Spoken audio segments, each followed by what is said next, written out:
Bismillahirrahmanirrahim. Assalamualaikum warahmatullahi wabarakatuh.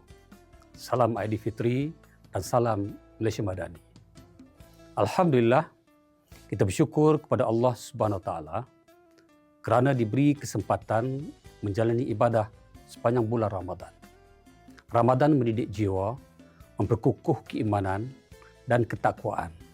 Manakala Aidilfitri menandakan kejayaan mengawal diri dan melaksanakan perintah Allah Subhanahu Wa Taala. Semoga sambutan Aidilfitri pada tahun ini menjadikan kita lebih baik daripada sebelumnya. Kita juga bersyukur dapat menyambut Aidilfitri dalam suasana aman dan sejahtera. Keamanan ini tidak datang dengan mudah. Sebaliknya, hasil usaha pasukan keselamatan yang sentiasa memastikan kedaulatan negara, ketenteraman awam dan kesejahteraan rakyat terpelihara.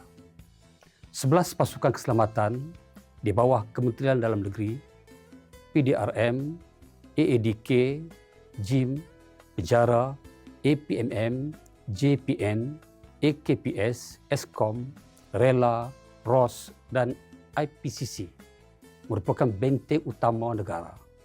Pengorbanan dan komitmen tuan-tuan serta puan-puan yang berkhidmat tanpa mengira waktu, termasuk semasa Aidilfitri, amat dihargai dan penting untuk menjaga keselamatan negara.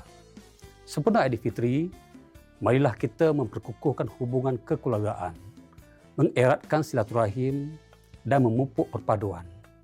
Raikan perayaan ini dengan sederhana, saling bermakfan dan menghormati antara satu sama lain. Bagi mereka yang pulang ke kampung, pastikan keselamatan sepanjang perjalanan. Panulah berhemat, patuhi undang-undang dan bersabar. Pastikan juga permis yang ditinggalkan berada dalam keadaan selamat. Akhir kata, saya merakamkan penghargaan kepada seluruh pasukan keselamatan Kementerian Dalam Negeri atas pengorbanan dan dedikasi menjaga keamanan negara.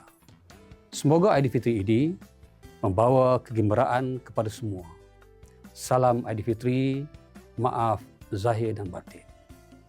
Kami mengucapkan Selamat Hari Raya Aidilfitri. Maaf zahir dan batin.